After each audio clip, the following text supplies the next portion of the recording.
అందరికీ నమస్కారం. తిరుపతి యాత్ర. ఆ పేరు వినగానే మనందరికీ గుర్తొచ్చేదేంటి? తిరుమల కొండలు, ఆ పైన వెలిసిన శ్రీవెంకటేశ్వరస్వామి కదా? కాని ఆ మహాయాత్రకు అసలైన మొదటి మెట్టు ఎక్కడ ఉందో ఎప్పుడైనా ఆలోచించారా? ఈరోజు మనం సరిగ్గా దాని గురించే మాట్లాడుకోబోతున్నాం. తిరుమల కొండల పాదాల దగ్గర ఒక అద్భుతమైన ప్రదేశముంది. అదే కపిల తీర్థం. అవును, తిరుమల వెళ్లాలని మనలో చాలామంది ప్లాన్ చేసుకుంటూ ఉంటారు. అందరి అంతిమ లక్ష్యం శ్రీ వెంకటేశ్వరస్వామి దర్శనమే, అందులో సందేహం లేదు. అయితే అస్సలైన ఆధ్యాత్మిక యాత్ర ఎక్కడ ప్రారంభం కావాలి? చాలామందికి తెలియని, కాని చాలా ముఖ్యమైన ఒక ప్రారంభస్థానముంది. దాని గురించే మనమిప్పుడు చూడబోతున్నాం. ఆ ప్రదేశమే ఇది. తిరుమల కొండల కింద ప్రకృతి, ఆధ్యాత్మికత ఒక్కటయ్యే అద్భుతమైన చోటు. అదే కపిలతీర్థం. ఇది కేవలం ఒక గుడి కాదు, మన యాత్రకు ఇది ఒక పవిత్రమైన నాంది అన్నమాట. సరే, ముందుగా అసలు తీర్థం అనే మాటకు అర్థమేంటో చూద్దాం. సింపుల్గా చెప్పాలంటే ఒక పవిత్రమైన నీటి ప్రదేశం. మన హిందూ సంప్రదాయంలో తీర్థస్నానం చేస్తే పాపాలన్నీ పోతాయని ఒక బలమైన నమ్మకముంది కదా. ఆ నమ్మకానికి ఒక సజీవ సాక్ష్యం లాంటిదే ఈ కపిలతీర్థం.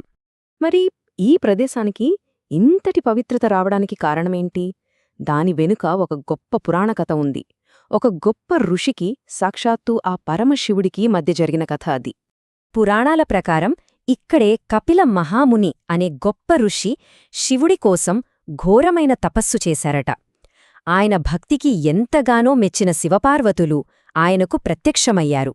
అప్పుడు సరిగ్గా ఆ ప్రదేశంలోనే భూమి నుండి ఒక శివలింగం స్వయంగా, అంటే ఎవరు ప్రతిష్ఠించకుండానే ఉద్భవించింది.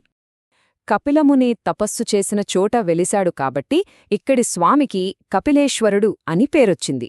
అందుకే ఇక్కడి దేవుడికి, ఆ గొప్ప ఋషికి మధ్య ఒక విడదీయరాని బంధముందనమాట. ఇప్పుడు ఈ ఆలయం యొక్క మరో అద్భుతమైన విషయం గురించి మాట్లాడుకుందాం. అదే అక్కడి నీటికున్న శక్తి. ఇక్కడి జలాలకు చాలా విశేషమైన ఆధ్యాత్మిక ప్రాముఖ్యత ఉంది. ఇది చాలా అద్భుతమైన విషయం. తిరుమల కొండలపైనుంచి ఒక సహజసిద్ధమైన జలపాతం నేరుగా కింద ఉన్న ఆలయ కోనేరులోకి, అంటే పుష్కరిణిలోకి పడుతోంది. నిజంగా చూడటానికి చాలా అరుదైన దృశ్యమిది. ఇక్కడ స్నానం చేయడమంటే కేవలం ఒంటికి పట్టిన మురికిని కడుక్కోవడం కాదు, మనసుకి, ఆత్మకి పట్టిన పాపాలను కూడా కడిగేస్తుందని భక్తుల నమ్మకం.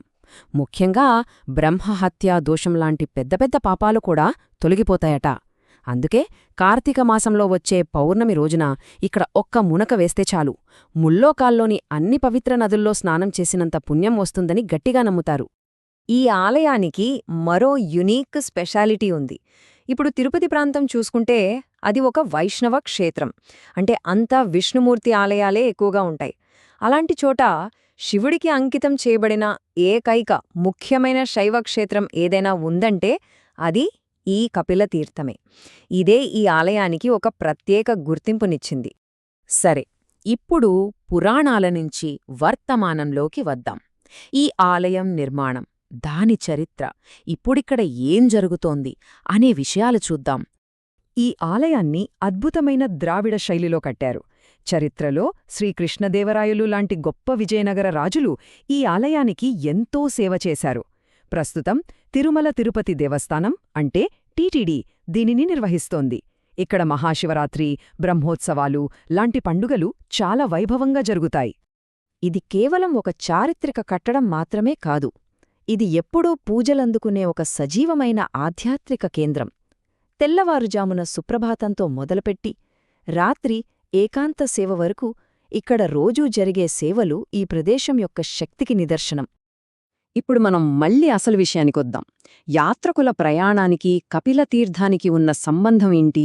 తిరుమల యాత్రకు ముందు కపిలతీర్థం దర్శనం ఎందుకంత ముఖ్యం? దాని వెనుకున్న అసలు ఉద్దేశ్యమేమిటి?